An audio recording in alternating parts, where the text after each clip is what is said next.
राजा अपने मंत्रियों से सलाह लेता है कि कहाँ युद्ध किया जाना चाहिए, दुश्मन कहाँ बैठा है।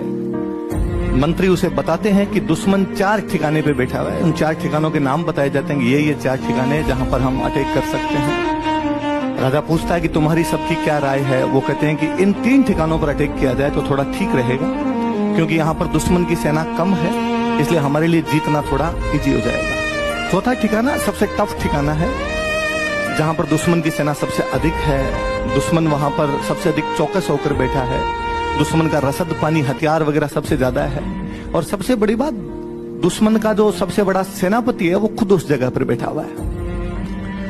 राजा कहता है कि हम इस चौथे ठिकाने पर करेंगे, क्योंकि यहां पर दुश्मन के लिए तो सर्टेनिटी है कि वो पक्का जीत जाएगा, पर हमारे लिए अनसर्टेनिटी है कि हमारे वहां जीतने के चांस कम है, इसलिए यहां पर ज्यादा चांस लिया जाना चाहिए, क्योंकि दुश्मन निश्चिंत है। वो राजा उस जगह पर अटैक करता है, दुश्मन की पूरी सेना को लगभग मार देता है, या 36,000 के आसपास दुश्मन के सैनिक सरेंडर कर देते हैं। उस राजा का नाम है महाराणा प्रताप। वो 1582 का युद्ध है, दिवेर का युद्ध, जिसमें अकबर की पूरी सेना काट दी गई थी।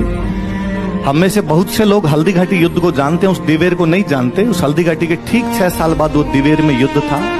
मैं जब दिवेर के युद्ध का इतिहास पढ़ता हूं तो मुझे दोनों चीजें लगती है। मुझे लगता है कि अनिश्चितता, या जिसे हम अनसर्टेनिटी कहते हैं, वो कितनी शुभ, सत्य और सुंदर है कि राजा ने उस समय भारत के सबसे बड़े राजा को न केवल मेवाड़ से बाहर खदेड़ दिया था, बल्कि अगले 4 साल में मुगलों की 36 चौकियां यहां से उड़ा दी गई थी।